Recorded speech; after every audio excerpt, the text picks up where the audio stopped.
Tuff and Tender. Welcome to Tuff and Tender. I'm your host, Rick Drasin. And today we're going to talk about the tough things in life that come about and the tender way of handling them through a masculine point of view. You don't always have to be tough to handle things. You do a tender side of yourself and you can probably get a lot more done.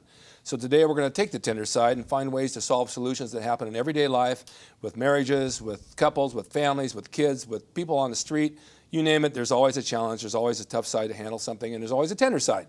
So we're going to give you the tender side. And with me today is the beautiful Tuler. I'm so glad you're here. Oh, thank you. Are you happy about? Glad to be here. Are you glad to be here? Yes, I'm glad to be here. With the Rick? With the Rick. Okay, always. okay, good. All right, so we're going to talk about financial challenges between couples, whether you're married, if you're dating, if you're in a household with kids. You know, you always have financial things to think about. It comes every day. Even when you think everything is paid. I mean, I've been there. Everything is paid. Everything is done. There's a bill in the mail. Oh, my God. What do you do with it? It's an issue. So we're going to have different questions that Ina's going to ask me. We're going to try to find some solutions that work for you, that have worked for me, that have worked for her, and we'll see where we go from there. How's that sound? Sound good? Let's get started. What's the first question, Ina? The first question is from a dating couple. Okay. And here's number one. Okay. I always pay for dinner when I go out with my girlfriend. She makes a lot more money than I do, but she still never offers to pay. That feels unfair. Your tender thoughts? You want my tender thoughts on that? Well, the thing with that is that it doesn't matter how much money somebody makes. You know, it's a give and take situation. You and I go out, I pay for dinner. I don't have a problem with that. Sometimes I pay too. Well, that's my whole point. Sometimes there's a reciprocation where the other person says, hey, let me treat you tonight. That's always a nice gesture. I don't count on it. Nobody should count on it. But I would do the same for somebody else. If someone takes me out and does something for me nice, I always want to do something nice for them in return. Now, you don't have to compare. You don't have to compete. You don't weigh who makes more money, who has this, who has that, because the relationship should not be a contest. There's no contest about who has more. You're a couple. You have it together. So it always averages it out, and you shouldn't take a number and say, okay, let's add up the tally of what I paid, let's add up the tally of what you paid. I think I paid more than you did, so you got to come across with this. This is not how life works. You do things out of the kindness of your heart. So if she makes more money than you, I'm sure you're getting it back in other ways. You know, there's other ways. And so let it go at that. Don't make a complaint about it. Just go along with the program, and that's the tender side of handling it. Absolutely. I mean, sometimes you don't even know where it comes from, and suddenly you get a little present, you get a little treat. Yep. And that's a thank you for treating for dinner. It's always an equality and a good relationship. It can also come in the way of bedroom slippers. Yes, and it did. And it did, exactly. So, I mean, you never know where it's going to come from, but don't expect it. You know, it shouldn't be an issue. Okay, what was the next question? Okay, my partner makes 6 figures, and I am nowhere near that in my pay. Should we still split the bills 50-50, or if you make more, do you pay more? 6 figures, huh? Depends on what the figures look like. If they're Playboy models, you're in good shape. Yeah, it depends on your agreement in the beginning of your relationship. You know, if you're going to split something 50-50, one makes more, you know what? That's just the way it is. Your deal was 50-50, you go 50-50. I don't think because one earns more should pay more. I don't think that's the issue there. I think that's just the way it is. I mean, what happens if you make more money? Are you going to pay more than them? You'll probably find a way out of it. So 50-50, it's the same thing again. You give and take. It shouldn't be labeled because that will destroy. Don't you think that will destroy a relationship? It could destroy a relationship. I think if there is a problem to come up with the 50%, then the conversation needs to occur, and you guys need to agree on what's going to be next. Maybe for a time being, until you make the other 50, you know, the other side can pay more. Yeah. Until it turns around, or you know, pick up more chores for that part of the money. You mean like sweep out the garage? Sweep up the garage, yes, and undust the shelves and walk the dog. And I do that. I know. So that pays. That pays with sweat. It does pay. Same thing with sometimes in the business. You know, some people work for sweat. It's true. There shouldn't always be a label of a dollar sign. It's not always dollars. Of course. Okay. What's the next question? Well, the next question is actually going to married couples. You ready for those? There are some challenges. I've been there before, so I guess I can answer that. I think there's more challenges when you're married. Yes. Okay, so we always fight about money. I try to be really careful with our funds. Spending money on the kids really drives her crazy. At a loss here. What would you recommend? Well, that seems one of the major causes of divorce is money in young couples. They fight. Couples. In any couples, I guess. Yeah, in any couples. But I'm young, so I can relate to the young part of it. Absolutely. So, you know, the spouse is working, the other one's not. It's bringing more money. You're sitting on your ass at home spending it. You've got to have some sort of an agreement there. You've got to sit down at night with a little family meeting or talk with each other and say, okay, where are we going to spend this money? We have these things. These are priorities. These have to be taken care of before anything else. Aside from that, now you're going to have kids. Kids need things. They have school books. They have clothes. They're growing constantly. They're growing out of shoes. Every 6 months, they need a new pair of shoes. You know, they need new pants. These are essential things that you have to pay for. Now, if you don't have any kids, you still have bills and you still have a savings account. I've always thought that take some of that money and put it away. You know, I've always taken a good percent of my income and socked it away and socked it away and socked it away for times when you don't have an income, because people lose jobs, economy's bad, and you say, oh my God, I don't have a paycheck, I have no money. Well, if you put it away, you'll have some money. Well, the bottom line is you have to have a budget. Right. You have a budget, you know how much you bring in, you know pretty much how much you need to spend, and you go from there. And everything that's left over, you put in savings, and that goes for vacations or fun or clothes or unexpected expenses, but budget is the key. Well, you're a businesswoman. You have a big business. You know what budgets work because you work them all day long, and you can apply those to your personal life as well. Yeah, budgets and projections. And projections. But some people don't know how to budget. They just have never brought up. There's situations, and I've had family members, they'll find $10 on the floor, and they'll go and they'll buy something right away. I find that $10, I take it home, I still have it. I put it away. I put it away. You never know when you're going to need it. It's, you know, money burns a hole in people's pockets. When they have money in their pocket, they go and they spend it. Yeah. So there's got to be some sort of a limit to where that's going to go. And if you can make your money work for you. Don't put it in your pocket. Put it in the bank. Put it in mutual funds and let it grow. Exactly. You don't need to do anything. It's just going to grow for you. Exactly. What's your next question?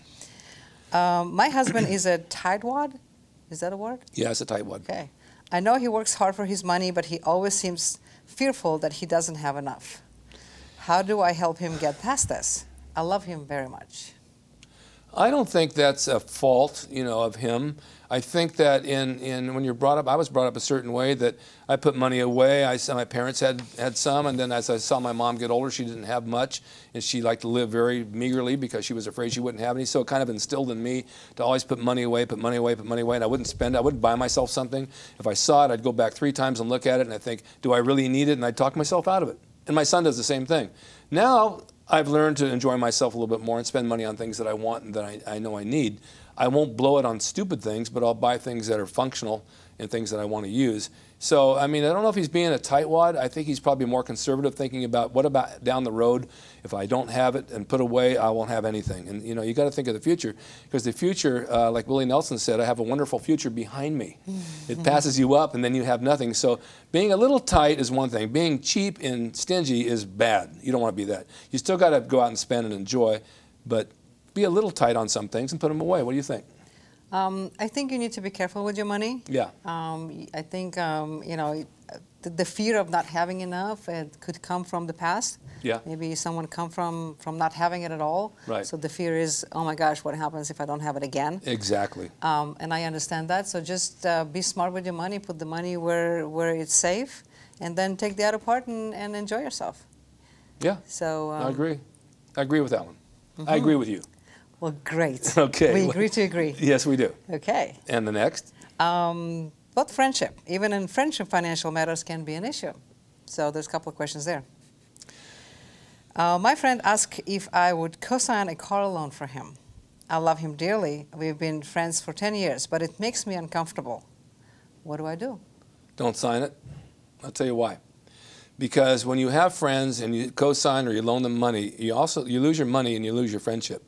Because one way or another, it's not going to get paid back, or it's going to leave you off. I don't know. I did this years ago. I co-signed for a TV set for a girl I was dating. She moved away to another out of the United States, and I didn't have the TV set, and I had to pay it off. And so it was just a bad situation.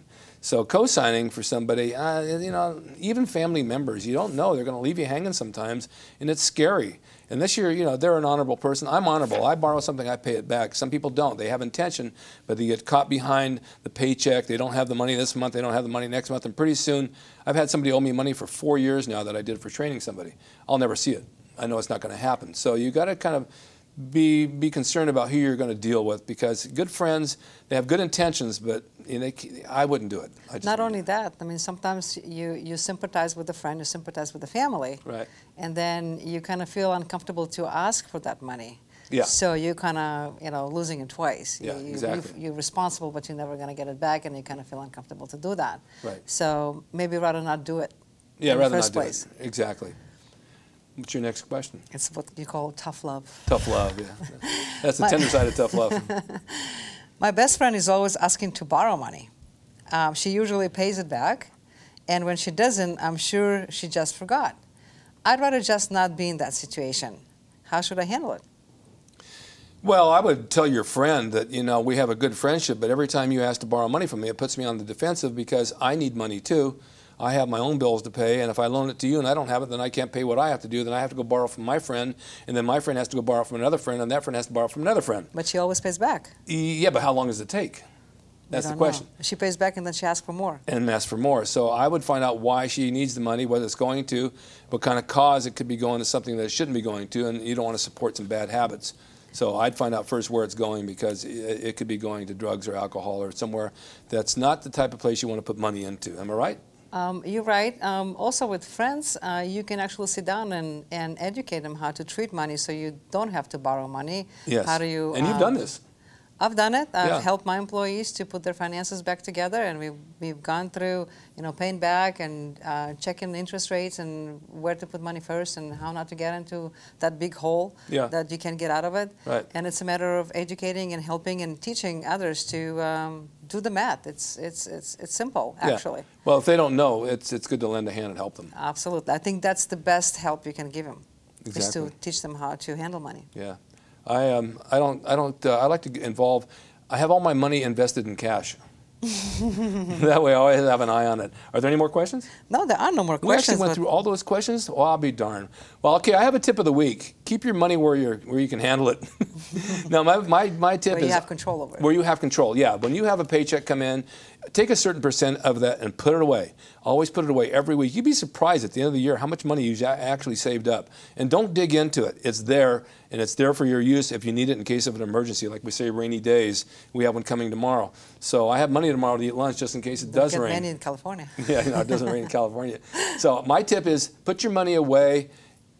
Spend what you need, and then if you really want something, you got the money to buy it. I want maybe a new computer, so if I have the money put away, I can go buy it. I don't have to worry about where it's going to come from. And you don't have to borrow that money. You don't have to loan this money. You don't have to pay interest on this money. That means it's a free money. Exactly. It's cheap money. It's your money. It's your money that you socked away. Thank you for watching Tough and Tender. Thank you, Ina, for being here. It's been a real pleasure. It's a pleasure. And I'm sure I'll probably see you later. Yeah. Over money. And thanks we'll again. have dinner tonight. Yeah, we'll have dinner tonight. Thank you very much for watching. And next Friday at 1 o'clock, watch Tough and Tender. Rick Drasin, Ina Tuler will be here, and we'll answer. Write in some questions so we can answer them for you. Thank you so much. Thank you. Have a good weekend. Hi, I'm Rick Drasin, Tough and Tender. I'm here to answer all your questions on dating, relationships, the good side, the tough side, the tender side.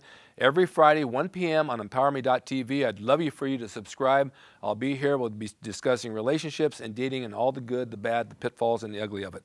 Stay tuned and watch me next Friday, 1 p.m. emPOWERme.tv. Subscribe now.